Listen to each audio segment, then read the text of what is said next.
Cinema చాలా బాగుంది అన్న. వెంకటేష్ అన్న కెరియర్లో ఈజ్ ద బిగ్గెస్ట్ హిట్ అనుకోవచ్చు. చాలా అంటే చాలా బాగుంది. యాక్షన్ థ్రిల్లర్ మూవీ అన్న.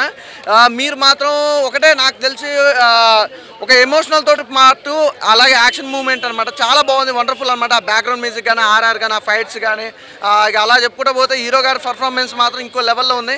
ఫైట్స్ బాగున్నాయి అన్న, చాలా న్యాచురల్గా ఉన్నాయి.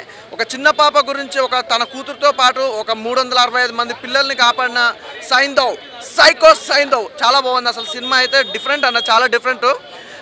వెంకటేష్ గారి నుంచి గత చూసుకుంటే సెంటిమెంట్తో పాటు యాక్షన్ మూవీ అంటే ఇది అనుకోవచ్చు. అంటే సెంటిమెంట్ ఉంటుంది, చాలా సినిమాలు సెంటిమెంట్గా చూసినాం. లాస్ట్కి వచ్చిన రానా నాయుడు బోల్డ్గా ఉన్నా కూడా ఈ సినిమా మాత్రం ఒక చాలా డిఫరెంట్గా ఉంది. ఒక డిఫరెంట్ కంటెంట్ అన్న, నిజంగా చాలా చాలా బాగుంది. నాకైతే బాగా నచ్చింది అన్న. స్టార్టింగ్ నుంచి ఏంటన్నా అంటే యాక్షన్ మూవీ అంటే ఆ సినిమా మొత్తం యాక్షన్ అన్న, యాక్షన్ అండ్ థ్రిల్లర్ మూవీ.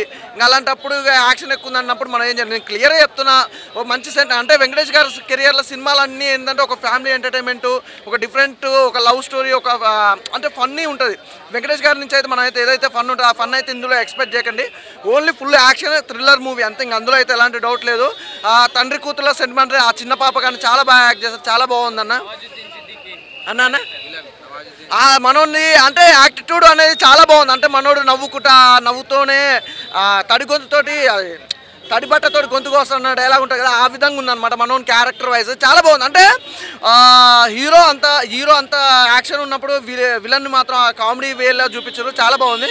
కానీ డిఫరెంట్ స్టోరీ అన్న. అంటే ఎప్పుడు వెంకటేష్ గారి నుంచి అయితే మనం ఏదైతే ఎక్స్పెక్ట్ చేయాలో అంతకు మించి ఉంది. బీజం కానీ ఎవ్రీథింగ్ ఈజ్ గుడ్ అన్న. బ్యాక్గ్రౌండ్ మ్యూజిక్ కానీ, ఆర్ఆర్ కానీ, అది ఎవ్రీథింగ్ బాగుంది. అంటే సంక్రాంతి పోటీ చేస్తాను కానీ ఒక మంచి సినిమా అన్న, అంతే. ఇంకంతవరకే చెప్పాలి.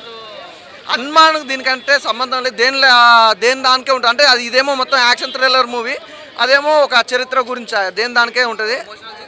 ఎమోషనల్ చాలా బాగున్నాయి. అంటే తండ్రి కూతురుల ఎమోషన్ బాగుంది, అది చాలా కనెక్ట్ అయిపోయారు. అంటే ఒక కూతురు వల్ల తను మారి తర్వాతకి ఒక 365 పిల్లల్ని కాపాడడం అనేది సైందవ్ చాలా బాగుంది. ఆ డైలాగ్ అవుట్ ఆఫ్ 5 ఇస్తాను, ఎందుకంటే క్లియర్ చెప్తాను, యాక్షన్ థ్రిల్లర్ మూవీ అన్న. చాలా రోజుల తర్వాత వచ్చింది కాబట్టి సూపర్.